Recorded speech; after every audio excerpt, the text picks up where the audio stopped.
Okay, I'll just show you how to pair a mobile to the Bluetooth audio system in this 2012 Porsche Panamera. Now I will tell you we're in September 2021 now.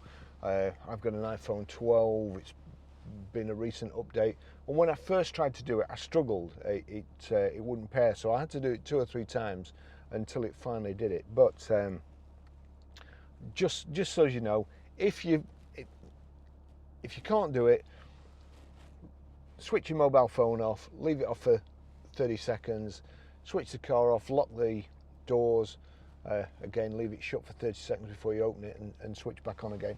So then we go to Bluetooth, click Bluetooth, we're watching out at the bottom here, over to the unit, we'll click phone, and you've got there, it's an option at the moment, but we want phone, so we'll click phone, and then you've got find telephone, and it's got PCM here. So I'll click find telephone anyway. The phone's found the unit.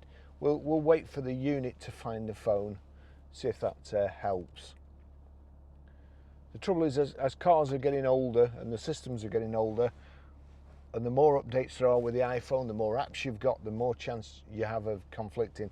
And I've got so many apps on here, and as you can see, so many different Bluetooth pairings. So here we go. So Barry's iPhone 12, it's picked it up and it's back on there again.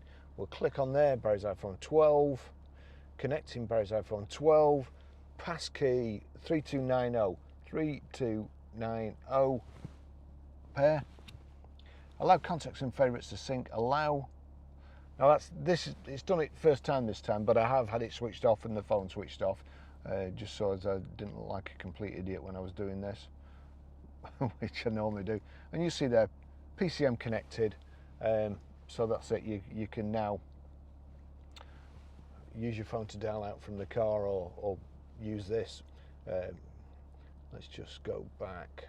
Phone, previous calls, dial number, and you've got phone book there. It's transferring phone book and transferring call lists. Now I've got my phone book, and it's all ready to go.